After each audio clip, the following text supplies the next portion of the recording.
Assalamualaikum warahmatullahi wabarakatuh.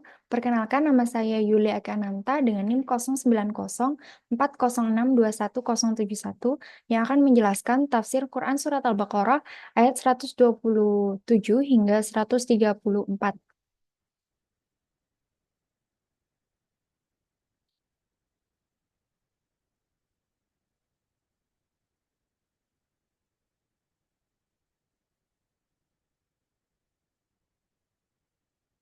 Tafsir ini bersumber dari aplikasi Al-Quran dan tafsir Ibnu Katsir yang sudah saya ringkas. Quran Surat Al-Baqarah ayat 127. Bismillahirrahmanirrahim. وإذ يرفع إبراهيم القواعد من البيت وإسماعيل ربنا تقبل منا إنك أنت السميع العليم, yang artinya, dan ingatlah ketika Ibrahim meninggikan pondasi Baitullah bersama Ismail seraya berdoa, ya Tuhan kami, terimalah amal dari kami, sungguh Engkaulah yang maha mendengar, maha mengetahui. Dari ayat tersebut didapatkan tafsir sebagai berikut. Yang pertama, terkait membangun Baitullah. Nabi Ibrahim dan Nabi Ismail membangun dasar-dasar Baitullah bersama-sama dan berdoa kepada Allah, memohon agar amalan mereka diterima dan agar umat mereka menjadi patuh kepada Allah. Mereka membaca ayat dan ingatlah ketika Ibrahim meninggikan atau membina dasar-dasar Baitullah bersama Ismail, seraya berdoa, ya Tuhan kami, terimalah dari kami amalan kami. Sesungguhnya Engkaulah yang maha mendengar, lagi maha mengetahui. Selanjutnya tentang kisah ibu Nabi Ismail. Ibu Nabi Ismail memakai mintak atau ikat pinggang untuk menghapus jejak kehamilannya terhadap Siti Saroh yang belum juga punya anak. Nabi Ibrahim membawanya pergi bersama anaknya Ismail yang baru lahir dan meletakkan mereka di dekat Baitullah di bawah pohon besar di atas Zamzam. Nabi Ibrahim meninggalkan mereka dengan memberikan buah kurma dan air minum. Ibu Nabi Ismail merasa kehausan dan berangkat mencari air.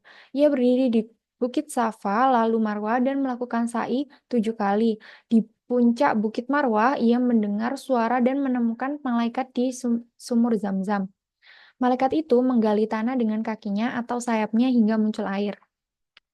Ibu Nabi Ismail membuat kolam dan mengisinya dengan tangannya. Setelah itu, sumur Zam-Zam terus memancar. Ibu Ismail minum air Zam-Zam dan menyusui anaknya. Malaikat berkata bahwa rumah itu atau Baitullah akan dibangun oleh anak ini dan ayahnya, dan Allah tidak akan menyia-nyiakan penduduk rumah ini. Selanjutnya mengenai keluarga Jurhum.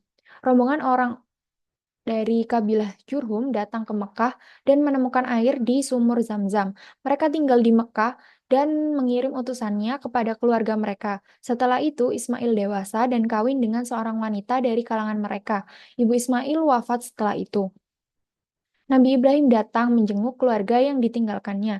Ia bertanya tentang penghidupan dan keadaan mereka. Istri Ismail menjawab bahwa mereka dalam keadaan buruk, tetapi setelah beberapa masa Nabi Ibrahim tidak menjenguk mereka lagi. Ketika ia datang lagi, istri Ismail menjawab bahwa Ismail sedang keluar mencari nafkah. Namun setelah beberapa masa, istri Ismail menjawab bahwa mereka dalam keadaan baik dan dalam kemudahan hidup. Selanjutnya ayat 128.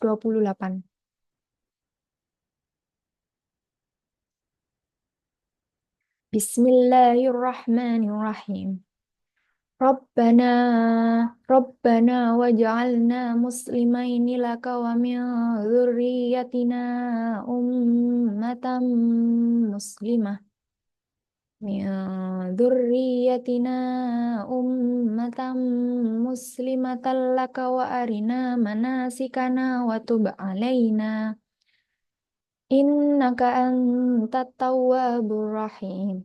Yang artinya, ya Tuhan kami, jadikanlah kami orang yang berserah diri kepadamu dan anak cucu kami juga umat yang berserah diri kepadamu.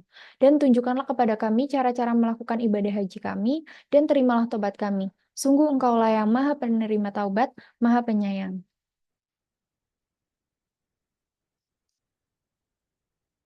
Dari ayat tersebut didapatkan tafsir sebagai berikut. Nabi Ibrahim dan Nabi Ismail membangun dasar-dasar Baitullah bersama-sama dan berdoa kepada Allah. Mereka membaca ayat, dan ingatlah ketika Ibrahim meninggikan atau membina dasar-dasar Baitullah bersama Ismail, seraya berdoa, Ya Tuhan kami, terimalah dari kami amalan kami. Sesungguhnya Engkaulah yang maha mendengar lagi maha mengetahui. Quran Surat Al-Baqarah ayat 127. Dan kemudian menambahkan doa mereka, Ya Tuhan kami, jadikanlah kami berdua orang yang tunduk patuh kepada Engkau dan jadikanlah di antara anak cucu kami umat yang tunduk patuh kepada Engkau. Dan tunjukkanlah kepada kami cara-cara dan tempat-tempat ibadah haji kami. Dan terimalah taubat kami. Sesungguhnya Engkaulah yang maha penerima taubat, lagi maha penyayang. Quran Surat Al-Baqarah ayat 128. Doa mereka adalah untuk menjadi orang-orang yang tunduk patuh kepada Allah dan untuk anak cucu mereka menjadi umat yang tunduk patuh kepada Allah. Mereka juga memohon agar Allah menunjukkan cara-cara dan tempat-tempat ibadah haji mereka. Setelah doa mereka, Malaikat Jibril membawa Nabi Ibrahim ke Baitullah dan memerintahkannya untuk meninggikan fondasi-fondasi tersebut. Nabi Ibrahim meninggikan bangunan Ka'bah dan merampungkan pembangunannya. Jibril juga menunjukkan tempat-tempat ibadah haji lainnya seperti Safa, Marwa, Mina, dan Arafah. Ketika Nabi Ibrahim dan Jibril berada di Aqabah, iblis menampakkan diri. Nabi Ibrahim melempar iblis dengan 7 buah batu kerikil hingga pergi. Iblis kembali menampakkan diri di Jumroh, Wusta, dan Kuswa. Tetapi Nabi Ibrahim melemparinya kembali dengan 7 buah batu kerikil hingga lenyap. Allah mengakui doa Nabi Ibrahim dan Nabi Ismail dengan menjawab, Aku kabulkan dan aku perkenankan permintaanmu. Ini menunjukkan bahwa Allah menerima amalan mereka dan memenuhi permintaan mereka. Selanjutnya ayat 129. Bismillahirrahmanirrahim. Rabbana wab'ath fihim rasulam minhum yatlu alaihim ayatika wa yu'allimuhumul kitaba wal hikmata wa yuzakkihim. Innaka antal azizul hakim. Yang artinya, ya Tuhan kami, utuslah di tengah mereka seorang rasul dari kalangan mereka sendiri, yang akan membacakan kepada mereka ayat-ayatmu, dan mengajarkan kitab dan hikmah kepada mereka, dan menyucikan mereka. Sungguh engkau yang maha perkasa, maha bijaksana. Dari ayat tersebut didapatkan tafsir sebagai berikut, doa Nabi Ibrahim untuk penduduk Tanah Suci, memohon agar Allah mengutus seorang rasul dari kalangan mereka yang akan membacakan ayat-ayatnya, mengajarkan Al-Quran dan hikmah, serta menyucikan mereka. Doa ini dikabulkan dengan diutusnya Nabi Muhammad SAW yang berasal dari keturunan Ibrahim dan menjadi rasul untuk bangsa Arab serta seluruh umat manusia dan jin.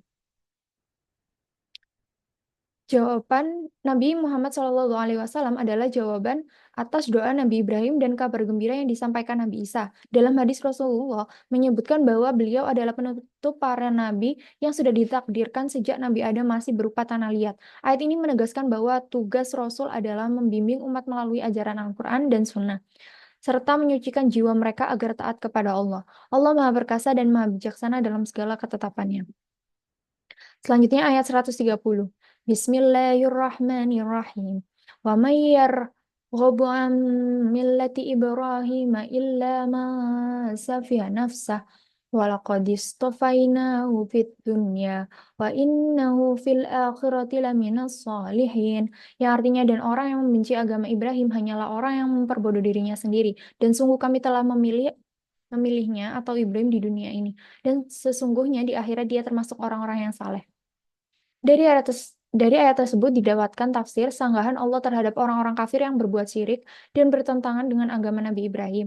Nabi Ibrahim dikenal sebagai imam para hunafa yang mengesahkan Allah dan membebaskan diri dari semua sesembahan selainnya, bahkan menentang kaumnya dan ayahnya yang musyrik. Allah menegaskan bahwa Ibrahim tidak mempersekutukan Allah, melainkan mengarahkan dirinya sepenuhnya kepadanya. Nabi Ibrahim dijadikan teladan karena ketaatannya, kesyukurannya, dan jalan lurus yang dipilihnya. Allah memilihnya, memberi hidayah, dan menempatkannya di antara orang-orang saleh. Oleh karena itu, hanya orang yang memperbodoh dirinya sendiri yang meninggalkan agama Ibrahim dan memilih jalan kesesatan. Ayat ini juga mengecam orang-orang Yahudi yang menyeleweng dari agama Ibrahim dengan mengada-ngadakan jalan yang bukan dari Allah. Kebenaran ini ditegaskan dalam firman Allah bahwa Ibrahim bukan seorang Yahudi atau Nasrani, tetapi seorang yang lurus dan menyerahkan diri kepada Allah. Mereka yang mengikuti jalan Ibrahim dan Nabi Muhammad adalah yang paling dekat dengannya, dan Allah menjadi pelindung bagi orang-orang yang beriman. Selanjutnya, ayat 131. Bismillahirrahmanirrahim. Idh qala lahu rabbuhu aslim qala aslamtu li rabbil alamin. Yang artinya, ingatlah ketika Tuhan berfirman kepadanya atau Ibrahim, "Berserah dirilah." Dia menjawab, "Aku berserah diri kepada Tuhan seluruh alam." Dari ayat tersebut didapatkan tafsir, mengisahkan perintah Allah kepada Nabi Ibrahim untuk tunduk patuh yang segera dipenuhi oleh Ibrahim dengan ikhlas. Selanjutnya akan lanjut dengan ayat 132 yang menyebutkan bahwa Ibrahim dan Yakub mewasiatkan kepatuhan ini kepada anak-anak mereka, menunjukkan keteguhan dan kecintaan mereka terhadap agama tauhid. Ibrahim berpegang teguh pada kalimat tauhid dan mewasiatkannya kepada keturunannya.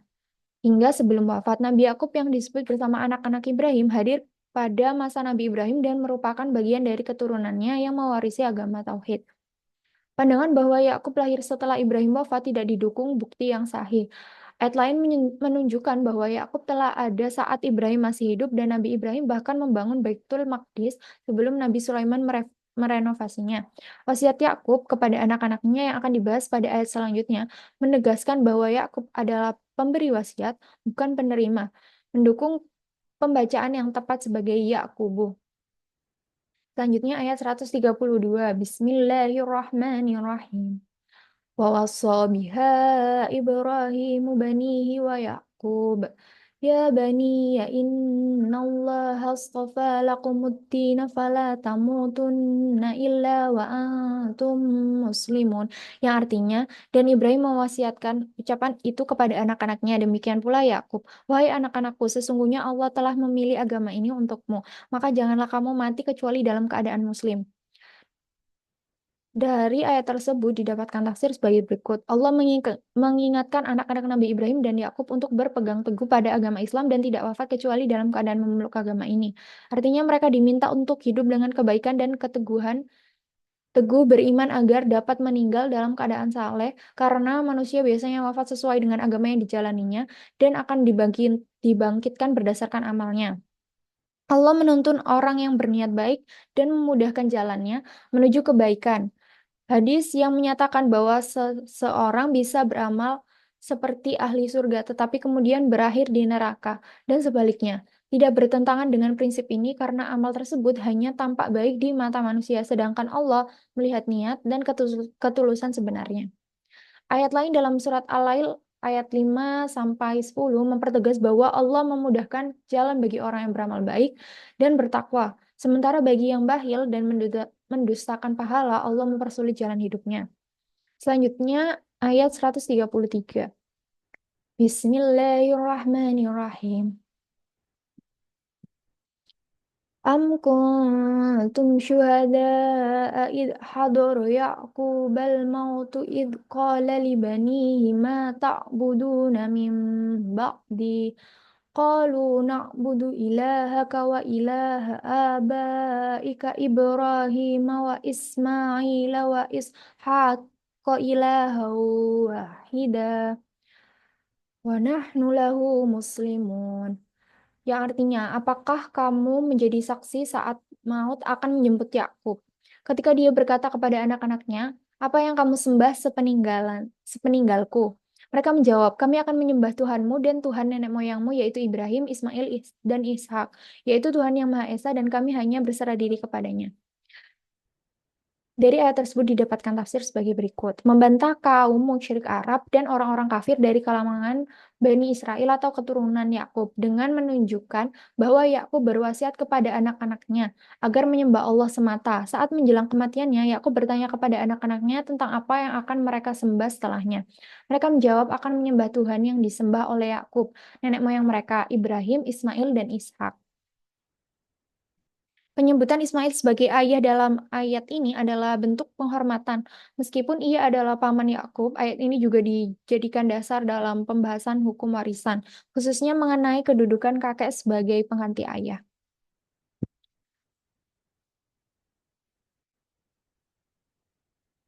Firman Allah menegaskan keesaan Tuhan dan Islam sebagai agama yang dianut oleh semua nabi. Para nabi, meski berbeda syariat dan tuntunan, menyembah Tuhan yang sama, yaitu Allah. Islam adalah agama mereka dan mereka semua tunduk patuh kepada Allah. Nabi Muhammad menyatakan bahwa semua nabi adalah satu keluarga dengan agama yang sama, yakni Islam. Selanjutnya ayat 134. Bismillahirrahmanirrahim. Tilka ummatun qad khalat laha ma kasabat walakum ma kasabtum wala tus'aluna amma kanu ya'malun. Yang artinya, itulah umat yang telah lalu, baginya apa yang telah mereka usahakan dan bagimu apa yang telah kamu usahakan. Dan kamu tidak akan diminta pertanggungjawaban tentang apa yang dahulu mereka kerjakan. Dari ayat tersebut didapatkan tafsir menyatakan bahwa umat terdahulu seperti nabi-nabi dan orang saleh dari kalangan nenek moyang memiliki amal dan usaha mereka sendiri yang tidak akan memberi manfaat kepada generasi selanjutnya. Jika mereka tidak melakukan kebaikan sendiri, setiap orang akan bertanggung jawab atas amalannya masing-masing dan tidak akan dimintai pertanggungjawaban atas perbuatan generasi sebelumnya. Ayat ini menekankan bahwa ikatan dengan leluhur yang saleh tidak cukup untuk keselamatan seseorang. Amal dan usaha pribadi yang menentukan. Hal ini diperkuat oleh hadis yang menyatakan bahwa siapapun yang amalnya lambat karena mengandalkan keturunan, maka keturunan tersebut tidak akan mempercepat atau menyelamatkannya. Sekian dari tafsir yang sudah saya jelaskan. Kurang lebihnya mohon maaf. Wassalamualaikum warahmatullahi wabarakatuh.